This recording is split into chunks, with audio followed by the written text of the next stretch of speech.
Hello అండి. అందరికీ నమస్తే. వెల్కమ్ టు వారణాసి వంటిల్లు. అందరూ ఎలా ఉన్నారు ఫ్రెండ్స్? నేనైతే బాగున్నాను. మీరు కూడా అందరూ బాగుండాలని మనస్ఫూర్తిగా కోరుకుంటున్నాను.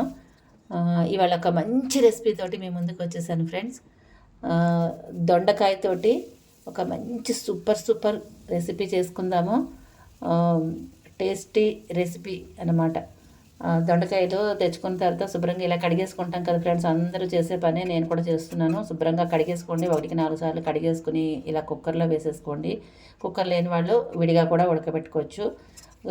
కుక్కర్లో వేసేసుకుని మూత పెట్టుకుని స్టవ్ వెలిగించుకుని విజిల్ పెట్టేసుకుని ఒక 2 విజిల్స్ వచ్చిన తర్వాత ఆఫ్ చేసేయండి. అది చల్లారిన తర్వాత దాని సంగతి చూద్దాము. ముందుగా ఇప్పుడు స్టవ్ వెలిగించుకొని మూకుడు పెట్టుకుని దాంట్లో కొద్దిగా ఆయిల్ వేసుకుని శనగపప్పు, మినపప్పు వేసి వేయించుకోవాలన్నమాట. వేయించుకుని మీకు కారానికి సరిపడా ఎండుమిరపకాయలు వేసుకోండి. ఎందుకంటే దీంట్లో వాము కూడా వేస్తాము. దొండకాయ వాము కారం కూర అనమాట. చాలా రుచిగా ఉంటుందండి, అద్భుతంగా ఉంటుంది. ఇదిగోండి, ఈ పోపు అంతా వేగిపోయిన తర్వాత లాస్ట్లో 2 స్పూన్ల వాము వేసుకుని అది కూడా కొంచెం వేయించుకోవాలా. ఒక 1 మినిట్ అది వేగిన తర్వాత లాస్ట్లోనే వేసుకోవాలండి. వాము అనేది ముందు వేసుకుంటే మాడిపోతుంది. ఈ మినపప్పు, శనగపప్పు వేగిన తర్వాత లాస్ట్లో మాత్రమే వేసుకోవాలి. వేసుకున్న తర్వాత 1 నిమిషం వేగిన తర్వాత ఆఫ్ చేసేసుకుని అదంతా ఒక ప్లేట్లోకి తీసుకుని పక్కన పెట్టేసుకోండి. ఇప్పుడు మన కుక్కర్ చల్లగా అయిన తర్వాత ఇదిగోండి దొండకాయలు అన్నీ తీసుకుని నేను ఇట్లా వేసేసుకున్నాను. ఈ పళ్ళల్లో వేసేసుకున్నాను. వేసుకుని శుభ్రంగా కడిగేసుకుంటున్నాను. చల్లనీళ్ళతోటి శుభ్రంగా ఇలాగ కడిగేసుకుంటున్నాను. అన్నట్టు చెప్పడం మర్చిపోయాను. ఈ దొండకాయలు వేసుకున్న ప్లేటు ఐకేలో తీసుకున్నానండి. ఇది ఐకియాలో ప్లేట్ అనమాట. అది బ్యాంబో సంథింగ్ అనుకుంటాను. మన చాట ఉంటుంది కదండి, చెరుకుని చాట ఉంటాయి కదా, అదే అనమాట మెటీరియల్. దాంతో చేసింది, బ్యాంబూతో చేసింది అనుకుంటా. అదైతే అసలు ఎంత బాగుందో ఇలాగా వేసుకోవడానికి. తర్వాత ఏదైనా అల్లం ఉంటుంది కదా, అల్లం పై పొట్టు తీసుకోవడానికి దాంతో ఇలా గీరేస్తేనండి చక్కగా ఎంత బాగా వచ్చేస్తుందో పొట్టు. చాలా బాగుంది, నాకైతే భలే నచ్చింది. ఇది కూడా దొండకాయలన్నీ ఇలా కట్ చేసుకోవాలి. కట్ చేసేసుకుని 4 ముక్కల కింద కట్ చేసేసుకోండి. చల్లగా అయిన తర్వాత 4 ముక్కల కింద కట్ చేసేసుకుని పక్కన పెట్టుకుందాము. దొండకాయలు కట్ చేయడం కూడా చాలా ఈజీ అండి. ఇలా ఉడికిన తర్వాత కట్ చేసుకోవడం ఎంత ఈజీనో. అలాగే ఆయిల్ కూడా చాలా తక్కువగా పడుతుంది. అలానే మెత్తగా ఉడికించుకోకూడదు. జస్ట్ ఒక బాయిల్ అయితే సరిపోతుందనమాట. సగం కుక్ అయిపోతుంది. అప్పుడు మనం కూర చేసుకోవడానికి తక్కువ ఆయిల్ పడుతుంది. చేతులు కూడా పాడవు. దొండకాయలు కట్ చేసేటప్పుడు చేతులు నల్లగా పాడైపోతాయి చూడండి. కొంచెం చేతులు బెరడు కట్టినట్టు అయిపోతాయి. మనం ఎక్కడికైనా ఫంక్షన్స్కి వెళ్ళినప్పుడు అట్లా ఎక్కడికైనా వెళ్ళాలి అనుకున్నా కూడా చేతులు గలీజ్గా ఉంటే బాగుండదు కదా. అందుకని ఈ టిప్ బాగుంటుందన్నమాట. బాగా వర్కౌట్ అవుతుంది. తప్పకుండా పాటించండి. ఈ కుక్కర్లో పెట్టుకోలేని వాళ్ళు నీళ్ళు బాగా మరిగించుకుని ఆ నీళ్ళల్లో వేసేసుకోండి. వేసుకుని చల్లారిన తర్వాత ఇలా కట్ చేసేసుకోండి. చేతులు చాలా బాగుంటాయి అన్నమాట. అసలు పాడవకుండా ఉంటాయి. తక్కువ ఆయిల్ తోటి మన కర్రీ కూడా అయిపోతుంది. దొండకాయలు ఇలా అన్నీ మొత్తం కట్ చేసుకుని పక్కన పెట్టేసుకోండి. ఇప్పుడు మనం అయితే పోపు అయితే వేయించుకున్నాం కదా, మినపప్పు, శనగపప్పు, ఎండుమిరపకాయలు అలాగే వాము వేయించుకున్నాం కదా, అదంతా మిక్సీ జార్లో వేసేసుకోండి. నేను మిరపకాయలు కారం ఎక్కువైపోతుందని చెప్పి 4 మిరపకాయలు తీసుకుని పక్కన పెట్టేసుకున్నాను. అవసరమైతే ఆ మిరపకాయలు వాడుకుందాంలే అని కారం చూసుకుని ఇదిగోండి మనం మెత్తగా పౌడర్ చేసేసుకోవాలి. వాము కారాన్ని మొత్తం రెడీ చేసేసుకున్నాం. ఇట్లాగా రెడీ చేసుకున్న వాము కారాన్ని పక్కన పెట్టుకుని ఇప్పుడు మనం ఏదైతే వేయించుకున్నామో పోపు వేయించుకున్నాం కదా ఎందాకనో మినపప్పు, శనగపప్పును ఆ మూకుడు శుభ్రంగా ఒకసారి క్లీన్ చేసేసుకున్నాను. దాంట్లో కొద్దిగా వాము అంటుకుంటుంది కదా, దాంతోనే వేయించేస్తే మళ్ళీ మాడిపోతుంది. అందుకని శుభ్రంగా క్లీన్ చేసేసుకున్నాను. దీంట్లో ఒక చిన్న స్పూన్తో 3 స్పూన్ల ఆయిల్ వేసుకుని కొంచెం ఆవాలు వేసుకుని చిటపటలాడిన తర్వాత కొద్దిగా శనగపప్పు అలాగే మినపప్పు వేసుకుని వేయించేసుకుంటున్నాను. వేయించుకున్న తర్వాత కరివేపాకు వేసుకోవాలి. కరివేపాకు ఆప్షనల్, ఉంటే వేసుకోండి, లేదంటే స్కిప్ చేసినా ఏం ప్రాబ్లం లేదు. కరివేపాకు వేసేసుకుని ఇదిగోండి వేయించేసుకోండి. వేగిపోయింది. వేగిన తర్వాత మనం దొండకాయలు కట్ చేసుకుని పెట్టుకున్నాం కదా, అవన్నీ దీంట్లో వేసేసుకోండి. ఈ పోపు దాంట్లో వేసేసుకోండి. వేసుకుని కొంచెం పసుపు అలాగే కొద్దిగా ఉప్పు ముందు కొంచెమే వేసుకోండి. తర్వాత రుచి చూసుకున్న తర్వాత మళ్ళీ వేసుకోవచ్చు. ఎక్కువైపోతే తేయలేము, బాగుండదు కదా. తక్కువైతే మళ్ళీ కొంచెం యాడ్ చేసుకోవచ్చు అనమాట. అలా శుభ్రంగా మొత్తం కలిపేసుకుని ఒకసారి దీన్ని మూత పెట్టేసుకుందాం. మూత పెట్టుకున్న తర్వాత ఒక 5 నిమిషాలు వదిలేద్దాము ఇట్లాగా. అప్పుడు మళ్ళీ మూత చూసుకుని ఒకసారి కలిపేసుకోండి. ఇలాగా కలుపుకున్న తర్వాత నేను కారం వేయకుండా ఒక చిన్న గిన్నెలోకి ఇలా చప్పగా ఉన్నది తీస్తున్నాను అనమాట. ఇది నా మనవరాల కోసం విడిగా తీసుకుని పెట్టాను. కారం తినలేదు కాబట్టి. ఇప్పుడు ఇప్పుడు దీని మీద మళ్ళీ మనం ఏదైతే వామకారం వేయించుకున్నది ఉంది కదా, ఆ మిక్సీలో వేసుకున్నది, ఆ వామకారం దీంట్లో వేసేసుకుందాం. మొత్తం అంతా వేసేసుకోండి శుభ్రంగాను. నేనైతే చేయి పెట్టకూడదని ఏం లేదండి, నేను చేతితో శుభ్రంగా ఊర్చుకొని హ్యాపీగా చేసుకుంటాను. నాకు చేయి పెట్టందే పని అయితే అస్సలు కాదు. అన్ని స్పూన్లతోనే వెయ్యాలి అంటే నా వల్ల కాదు. ఇలా చేతులతోటే నాకు అలవాటు ఎప్పటి నుంచోను. అలా వేసేసుకుంటాను అనమాట. పొడి వేసిన తర్వాత ఒకసారి కలిపేసి నీళ్ళు కూడా పోసేసుకోండి ఇలాగా కొంచెం. ఇంకా కొద్దిగా నీళ్ళు కూడా పడతాయండి, ఎందుకంటే మినపప్పు శనగపప్పు వేసాం కాబట్టి నీరు ఊరికనే పీల్చుకుంటుంది, అందుకని గట్టి పడిపోతుంది అనమాట తొందరగా. అందుకని ఇంకో కొద్దిగా నీళ్ళు కూడా పోసుకుని ఒక్కసారి కలిపేసుకుందాం మళ్ళీని. ఇదిగోండి ఒకసారి కలిపేసేసుకుని ఇప్పుడే ఒకసారి టేస్ట్ చేద్దాం, ఎందుకంటే ఉప్పు సరిపోయిందో లేదో చూసుకుని, ఉప్పు కారం సరిపోకపోతే ఒకసారి యాడ్ చేసేసుకుందాము. కారం సరిపోలేదనుకోండి పొడి కారం కూడా వేసేసుకోవచ్చు. నేను రుచి చూసుకున్నాను, నాకైతే కొంచెం సాల్ట్ తక్కువ అనిపించింది. ఇప్పుడే కొద్దిగా సాల్ట్ కూడా నేను యాడ్ చేసేసుకుంటాను, ఎందుకంటే ఆ కూర ముక్కలతో పాటు ఉడికితేనే బాగుంటుందన్నమాట. దొండకాయ ముక్కలతో పాటు ఉప్పు చేస్తే సమంగా అంటుకుంటుంది కదా, అన్నిటికీ పడుతుంది కదా, అందుకని ఉప్పు వేసేసుకుని ఒకసారి కలిపేసుకుని మూత పెట్టేసుకోండి. అలాగే పక్కన నేను పెసరకట్టు పెట్టానమాట. పెసరపప్పు ఉడుకుతుంది చూడండి. పెసరపప్పు ఉడికిన తర్వాత దీంట్లో కరివేపాకు, జీలకర్ర, అల్లము తురిమేసి వేసేసుకోవాలన్నమాట. అంతేనండి, పెసరపప్పు చాలా ఈజీ అనమాట. ఈ కూర మూత తీసి చూసినప్పటికి చూసారా కొంచెం ఈ పప్పుల వల్ల ఇలా కొంచెం ఇట్లా అయ్యింది, మాడిపోలేదు. ఇలా అంటే వచ్చేస్తుంది చూడండి. ఇప్పుడు స్టవ్ ఆఫ్ చేసేసుకుని దీన్ని ఏం చేయాలంటే మూత పెట్టేయాలన్నమాట. ఒక 5 నిమిషాలు దీనికి రెస్ట్ ఇచ్చేద్దాము. రెస్ట్ ఇస్తే మొత్తం అదంతా అడుగు పట్టిందంతా వచ్చేస్తుంది అనమాట. ఆ ఆవిరి మూత పెట్టిన తర్వాత ఆవిరి పడుతుంది కదా, ఆవిరి దానికి మెత్తబడి మొత్తం అంతా ఇట్లా అనేసేటప్పటికి గోకేస్తే చుట్టూ అట్ల కాడ పట్టుకుని అంతా గోకేసామనుకోండి చక్కగా క్లియర్గా వచ్చేస్తుంది. దానికి కొంచెం కూడా అంటుకోకుండా మొత్తం అంతా ఊడొచ్చేస్తుంది అనమాట. ఇదంతా నేను ఒక గిన్నెలోకి వేసేసుకుంటాను, ఒక చిన్న బౌల్లోకి వేసేసుకుంటున్నాను మొత్తం అంతాను.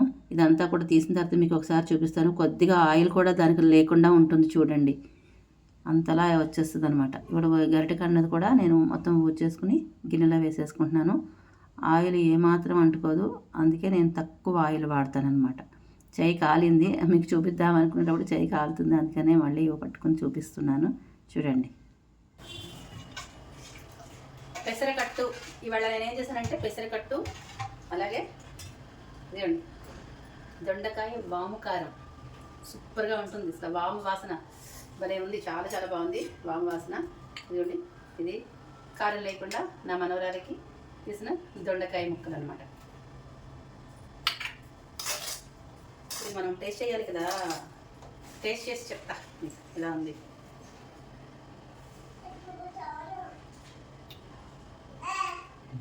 బాగుంది, సూపర్గా ఉంది. వాము వాసన భలే ఉంది, వాము నోటికి రుచిగా చాలా బాగుంది. ఇలా కొంచెం జలుబు అయినా కొంచెం ఇండైజెషన్గా ఉన్న అన్న హిత బాగుంది కదా, కొంచెం హెల్త్ బాగోక కొంచెం అన్నం తినాలని అనిపించదు జలుబు వల్ల, ఫీవర్ వచ్చి తగ్గడం వల్ల. అలాంటి వాళ్ళకి ఇట్లా ఈ వాము వేయించి నెత్తిలో వేయించి ఫస్ట్ ముద్దలో వాము తిన్నా చాలా బాగుంటుంది. కొంచెం ఫీవర్ అయితే కొంచెం బాగా తగ్గిన తర్వాత ఇంకా కొంచెం కొన్ని రోజులకి ఫుడ్ అది తినాలనిపించదు, హిత బాగుంది, ఏది తిన్నా కూడా నోటికి రుచించదు. అప్పుడు ఇట్లా కొంచెం కారంగా వాము కారం వేసి చేయండి, అదిరిపోతుంది, చాలా బాగుంది, సూపర్. నచ్చినాయి మీకు? నచ్చితే లైక్, షేర్, సబ్స్క్రైబ్. వీడియో అయితే పూర్తిగా చూడండి, మధ్యలో ఎక్కడా స్కిప్ చేయకుండా ఫుల్గా వీడియో చూడండి. చూసే ముందు ఒక లైక్ ఇవ్వండి, అలాగే మీ ఫ్రెండ్స్కి ఫ్యామిలీ మెంబర్స్కి షేర్ చేయండి, సబ్స్క్రైబ్ చేసుకోండి, ఓకేనా? ఇంతవరకు సపోర్ట్ చేస్తున్న మీ అందరికీ పేరు పేరున మరొకసారి ధన్యవాదాలు తెలియజేసుకుంటున్నాను. అలాగే ఇక మీదటి కూడా సపోర్ట్ చేయండి, ఓకేనా? సబ్స్క్రైబ్ చేసుకోకుండా చాలామంది చూస్తున్నారు ఫ్రెండ్స్, సబ్స్క్రైబ్ చేసుకుని వీడియో చూడండి please please please please, support చేయండి, ఓకేనా? ఇదైతే చాలా బాగుంది, చాలా చాలా చాలా బాగుంది, సూపర్గా ఉంది. అంటే నేనే చెప్పడం కాదు, మీరు కూడా ఒకసారి ట్రై చేసి చూడండి, ఎలా ఉందనేది తెలుస్తుంది కదా. ఎలా ఉంది ఏంటనేది మీరు కామెంట్ రూపంలో నాకు తెలియజేయండి, ఎందుకంటే మీకు నచ్చుతున్నాయా లేదా అనేది నాకు తెలియాలి కదా. అందుకని మీ ఫీడ్బ్యాక్ నాకు కావాలి, మీ లైక్స్ కూడా కావాలి. మీరు ఎంత లైక్స్ ఇస్తే అంత నా ఛానల్ ముందుకెళ్తుంది. ఛానల్ వారణాసి వంటిల్లు. ఓకేనా, గుర్తుపెట్టుకోండి. ఇదిగో చూడండి, ఇంకొక స్పూన్ తీసుకుని మళ్ళీ ఒక స్పూన్ నిండా తీసుకుని తింటున్నా అనమాట. తినగొలిది తినాలనిపిస్తుంది, అంత కమ్మగా ఉంది. ఉత్తిగూర తినేసేయచ్చండి, అంత బాగుంది. అంటే కొంచెం లైట్గా కారం కూడా ఉంది, వాము ఉంటుంది కదా, వాము కారం ఉంది. అందుకే నేను మిరపకాయలు ఏం చేశానంటే కొంచెం తీసి పక్కన పెట్టేస్తాను. కారం ఎక్కువైపోతుందని నాకు డౌట్ వచ్చింది. అంటే కూర క్వాంటిటీని బట్టి తెలుస్తుంది కదా, కొంచెం విడిగా తీయాలి కూర కారం లేకుండా నా మనవరాల కోసమని. అందుకని ఈ కూరకి ఇంతే సరిపోతుందని మనకి తెలిసిపోతుంది, మనకి ఐడియా వస్తుంది. అందుకని ఎందుకైనా ఒకవేళ తక్కువైతే ఆ మిరపకాయలు వేసుకోవచ్చు. ముందు తక్కువ వేసుకుంటేనే బెటరు, తర్వాత కలుపుకోవచ్చు కదా. అందుకని నేను 4 మిరపకాయలు పక్కన పెట్టేశాను. అందుకని నాకు ఆ వాము ఘాటుకి తర్వాత మిరపకాయలకి నాకు కరెక్ట్గా సరిపోయింది. బాగుంది, భలేగా ఉంది, అద్భుతంగా ఉందన్నమాట వాము కారం. మీరు కూడా తప్పకుండా ట్రై చేయండి, చాలా మంచి హెల్దీ. ఆయిల్ కూడా కొంచెం వేసారు చూసారా, ఎక్కువ ఆయిల్ వాడకండి. ఎంత తక్కువ ఆయిల్ వాడితే అంత హెల్త్కి చాలా మంచిది. ఓకేనా, ఇప్పుడు చూడండి, ఈ కూరకి ఇంత ఆయిల్ పోసుకుంటే ఏమొస్తుంది చెప్పండి? ఆయిలే వాసన తప్పించి, హెల్త్ పాడవడం తప్పించి ఏమీ లేదు. సరిపోతుంది కదా. ఏముంది, చిన్న గరిటెతోటి ఒక చిన్న 3 స్పూన్లు ఆయిల్ వేసాను. అది చాలా చిన్న గుంట గరిటె, అది మనం నెయ్యి గరిటె నూనె గరిటె ఉంటుంది కదా, అలాంటి వాటిలో చాలా చిన్నది. దాంతో ఒక 3 స్పూన్స్ వేసా. పోపు వేయించుకున్నది కాకుండా ఒక 3 స్పూన్స్ వేసుకున్నా. పోపుకి ఎంత పడుతుంది చెప్పండి? ఒక చిన్న గరిటెతో చిన్నది, అంతే. అంతకుమించి ఇంకా ఆయిల్ ఎందుకు ఇలా ఓడుతూ ఉండాలా ఏంటి?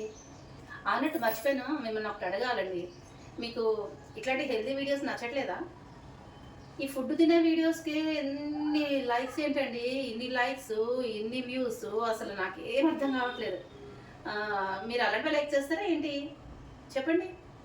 అసలు ఇంత పెద్ద కంచం పెట్టుకొని రోజు తింటూ ఉన్న వీడియోలకి ఎన్ని వ్యూస్ అండి బాబోయ్, నాకు అర్థం కావట్లేదు. ఎంత మంచి హెల్తీ వీడియోస్ చేస్తుంటే అసలు వ్యూసే రావట్లేదు, సబ్స్క్రైబ్స్ రావట్లేదు. నాకైతే ఈ విషయంలో చాలా బాధగా ఉందండి, చాలా బాధగా ఉంది. ఏంటి, ఆ వండేసిన వంటను తీసుకొచ్చి ఒక ప్లేట్లో తిమ్మరించుకొని దాని అంతా ఆ ప్లేట్లో పోసుకొని మొత్తం అంతంత ముద్దలు, ఇంతింత ముద్దలు తీసుకొని ఇలా తింటుంటే, సౌండ్ చేసుకుంటూ తింటుంటే నాకైతే అసలు పరమ చిరాకుగా ఉంది. చిరాకు కాదు, చిరాకు దొబ్బుతుంది. ఈ తినే వీడియోస్కి అంతంత వస్తే, కష్టపడి వంట చేస్తుంటే, ఏమండి హెల్దీగా చేస్తుంటే, అంత మంచిగా చేస్తుంటే ఎందుకండి ఏం రావట్లేదు? బాధ వస్తుంది నిజంగా, తెలుసా, చాలా బాధ అనిపిస్తుంది. కానీ సరే, ఏం చేస్తాం, ఒకరోజు కాకపోతే ఒకరోజైనా అర్థం చేసుకుంటారులే జనాలు అని అలా ముందుకు సాగిపోతున్నా, అంతే. ఏం చేయలేం కదా. ఆ తిండి వీడియోస్కి అంతమంది ఎగబడి చూస్తున్నారంటే జనాలకి ఏంటి మెసేజ్ ఇచ్చేది? అంతంత తినమనా కూర్చొని హోటల్ నుంచి కొనుక్కొచ్చుకోవడం, ఆ ప్లేట్లో పోసుకోవడం, తినడం. లేదంటే ఏదో వంట ఎప్పుడు చేస్తారో తెలియదు, అది చేసేసుకొని ఇంత ముద్ద తిని, ఇంత పెద్ద ప్లేట్లో అంతంత గలీజ్గా ఉంటుంది మాత్రం చెప్తే. నాకైతే అస్సలు నచ్చదు. మీకు అవే నచ్చుతున్నాయా? ప్లీజ్ ఆయిల్ తక్కువ వాడండి, ఉప్పు కూడా తక్కువే వాడండి, హెల్తీగా ఉండండి, ఆరోగ్యంగా ఉండండి. ఎవరో చెప్తారు కదా అని చెప్పి ఓకే ఇంతంత నూనెలు పోసేసి మాత్రం అస్సలు చేసుకోవద్దు. దయచేసి ఆరోగ్యాన్ని పాడు చేసుకోవద్దు. ఓకేనా, ఇదే చెప్పాలనుకున్నాను. ఓకేనండి, మరొక మంచి వీడియోతోటి మీ ముందుకు వచ్చేస్తాను. బాయ్.